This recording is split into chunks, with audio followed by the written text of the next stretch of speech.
Kaluguran mga kabataan, kinasal pandayanan, medong po ka rin tradisyon tamo at ugaling Kristiyano, yapin pa magmasusi, king 40 days, po ang ating mayang unabye, karing kiratamong kapamilya, ang pong kapuso. Balo tamo yung 40 days, makapatungkol ya ka rin atwa. Munang-muna, makapatungkol ya kitang mayang unabye. Kilog na ning 40 days, panalangin tayo, kitang mayang unabye. Because the best thing that we can give her or him, ilapin din kiratamong panalangin. Potangalano rin pa kamalan tamong mayang unabye. No matter how we want to give them the best material things in life, we can no longer do it.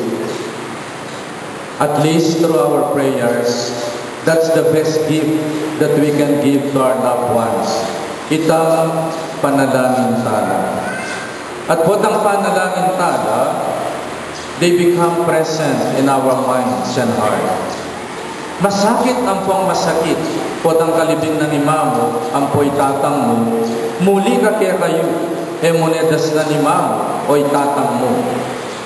Through prayers, they can be alive and present in our hearts and minds. The best thing that we can give to our loved ones who have departed are our prayers. And through our prayers, we can communicate with them agyang alana itang karelang physical presence. Kakadwa, in 40 days, para karetayang may lakuan ning mayang unabye. It's time to be together. It's time to reconcile with one another. It's time to be good to one another. Now that our parents are gone, our mission is to love one another and to keep alive in our family the values and the goodness and the love of our parents. It is the mission of the family Amelakwan, bihayan niyo in lugod, in pamana ning lugod, daring kaya yung pengari. Otherwise, may bigula rin pengari nung kamateda o mintano kay sumangit abye, ika yung anak da, may labo-labo kayo, kinguli ning kayamanan na likwan da, at kinguli ning bibandyan, api sa samsaman nyo, ay balong perakayana, ang pong panimanan. So my dear brothers and sisters, 40 days for the family to meet one another, to settle with one another. Samasan yung dapat samasan, bayang muli banwa impengariyo. Now the Ascension is giving us another aspect of going back to heaven. Siguro pasalamat tayo in a way to console ourselves. Pepainawa ni ma ampoy tatang. After 3 months in the ICU, maka-oxygen niya mo. With all the IV, with all the swero at miyaya ni Wapa, maybe makakonsol. Oy ma, magpainawa na ka. Huli nga nakabalik magkakasakit. And she cannot live like a vegetable anymore. We let go and let God. Migpainawa na. That's one aspect. The second aspect is, oy ma, muli na kabalwa. Huling may kakalugod na kami. Uy, tayo may mga bagay dapat tamong pangadin. Kaya mo itang pasalamat tamo o masaya tamo yung migpainawa ni mama. That's only one aspect. The second aspect is, paulian tayo balwa. Huling may kakalugod sana. Uling ni pagkasalese ka na, uling ni kakasundo ka na. Oy ma, muli na ka ba mo? E mo na kayo pigaganakan. May sabi-sabi na kami, kareglado naman. Muli na ka ba mo, ma? Siguro yung mo, alam na mo, Lord, e mo ko papauli ang banwa. Hinug na ng 40 days, pagmasdan ko rin anak ko, pati-pati na. And I don't have a heart to go to heaven. Nung ilalikwan mo na, magugulo na. Give your parents that gift of reconciliation, that gift of peace. How can we pray for our mom and dad to rest in peace when you are not living in peace? Ikaw yung may kakapatan. Give that a gift to your parents. Banong may painawa, banong muli king banwa. It's time to go to heaven. Huling may kakalugod no rin naman. In pong 40 days, makabate at in 40 days, ape malagi na ng Gino, keniking yato. Kaya yung sinubling mebye, minatili ang 40 days kinyato to strengthen and to confirm the faith of His disciples. Bangketa, siguraduhan na, may kakalugod na. Pasiknanganin ka rin ang kasalpantayanan at inyang malulut na in kasalpantayanan at pamikakalugod na rin kayang alagad. When pieces reign in their hearts, inyang may pamatawad na, may pamyalang kapayapan. It's time for Jesus to go back to the Father. Bayo yung eko, sema sanang likwana. Sana while yet we still have time, samasan taming lakwan tamo. Kasi po, magulo na rin anak mo nung wala kang last will and testament. Manabilin ka. Manabilin. Biye manabilin. Bang masalese kang magbalik king Diyos. Ayusan mo yung dapat ayusan. Bayo ka sana muli king banwa. Bayaran mo rin utang mo. Bagay na ka magdusa king purgatorio. Makipagkasundo ka rin pengari mo. Banggeta masaluso kang makapagbalik king Diyos. Now is the time. Heta na pa na itang mateta mo. While yet we still have time, let us reconcile with one another. Ayusan yung dapat ayusan. As nanang kanya man yung mabibye. When you live in peace, when you have peace of mind and peace of heart, when you are reconciled with one another, that is heaven. Kaya na pagdulapan yung banwa po tang mateta nga. Ngayon pa mo, we can experience that in heaven. Po tang may kakalugod tamo. Po tang itamo, may kakasundo tamo. My dear brothers and sisters, ingino minukit sa banwa, pepaitas sa banwa. Nanin pawagana kaya katamo nini. The Lord is inviting us to upgrade our life. Bari po, ing biya minalin may upgrade. May appreciating gabon king minalin. Huling may nasimento no rin danan. Masanting na yung biya minalin. May upgrade, may appreciate. Dahil ng bayong bali, may talakad at may tatalakad pa king minalin. And we are witnesses. King pamagbayo, transformation, panyulong, at minayaliwa pa. Pamagbayong mararapat king minalin. Ing gabon, may appreciate. Nani pawagana kaya katama ng Ginoo. Let us upgrade our life. Let us upgrade our attitude and values in life. Makanano may upgrade in biye mo. Kapaminataning pamagaral. Kaya mong gagawas ang kaning kakalulman pareha kang mayaring kolegyo. Dream big. And you can achieve it. Dakalataong sumawag kaya pa. Kaya mong gagawas sabihin, kaluluko mo. Kaya kung may kapag-aral, no. That is a fatalistic attitude. Kaluluko magsumikap ko, I will upgrade my life. Nga maya po oras po ka rin pengari, ginapang yung rin anak yun. Maragula sakripisyo dela na yung kaluguran mong pengari. Bang mayari kaming mag-aral. Potang may garal ka.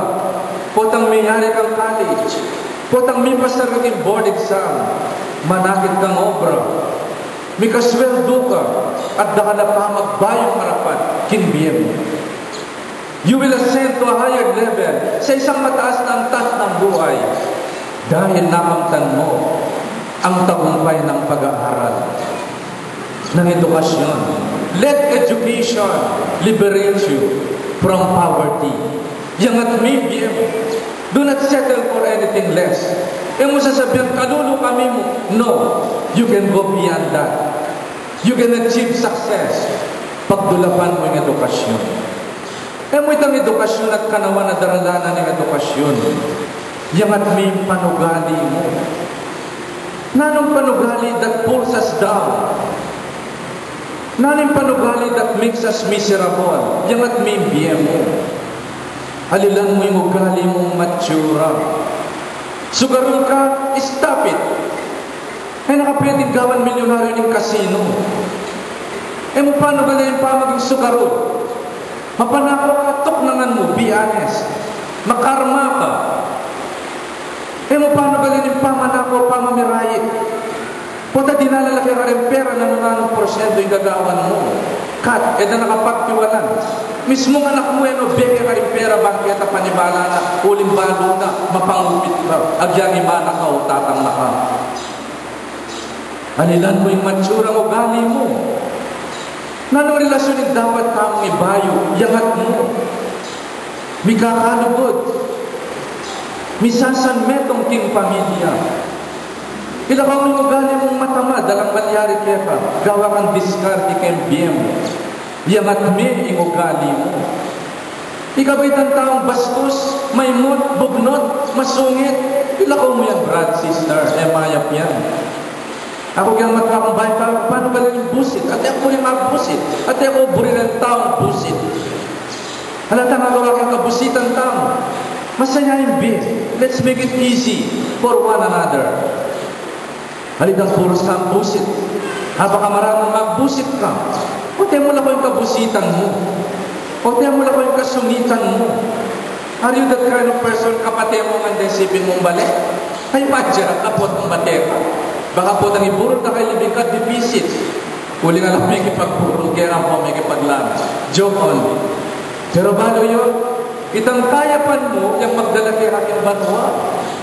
O dang tinanam kang maya, tinanam kang lugod, ingay ka na ng kaya panalikuan mo, idalada ka banwa. Dentang sinopan mo. Dentang niya mapigkaitan kaitang lugod at sahog mo, ilang magdala kay aking banwa. Bibiyabirahin kayo mutan at pamaging makasarili. Diyos ko, makalunos ka. Makalunos sa financially speaking. Huli natin kung balong kitlutan, deficit. Darengan na rin ang bag. Sana naman nali. Agyan pa, meron mo mong totoo. So, my dear brothers and sisters, mo itang mamangantang. Mo itang magarang ka matutod, mga biyayan. Yabe may nga pong ginukibye mo. Over and above human affairs, yabi may Diyos. Be a Diyos. Be a spiritual. Be a kasalpantayanan. Halin mo itang be a mamangan. Be a matutod. Be a makiasawa. Be a magobra. Over and above human concern and human affairs. Yabi niya itang kikatamong be with God. Itang kikatamong be pami kakalugod kasalpantayanan. My dear brothers and sisters, this is the challenge of the Ascension. Let us ascend to a higher level of life, moral life, not only human life. Let us live according to the values of the kingdom and according to the 10 commandments. Talaga.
Tunay kaping panalaw, Ginoy, kay panibataning sablang kabanalan, kulinita pagparanam kumi, pabanalan mo sana detingay, imupayan spiritu mo, bang paragyahan ni malyari lang katawan at daya ning Ginoming Heso Kristo.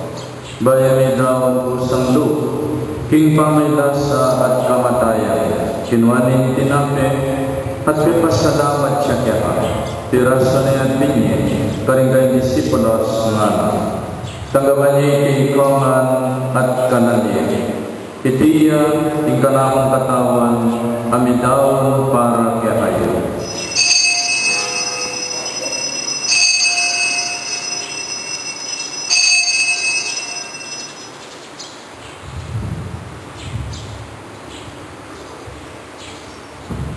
Makalyan mo naman kaibat ng apunan kinuhan ng kalis, pasibayo yung pepasalamat kaya at biniling kalis, karinggan disipulos nga tanggapan niya ikikongan at minumpo kaliti. Piriyang kalis ning kanakundaya, hindaya ning bayo, adalangang tipan, kami buho para kaya kayo at para rin sablang tao. Bangketa, may patawaran na rin kasalanan. Dagdan niyo iti bilang kapigaganakan kanako.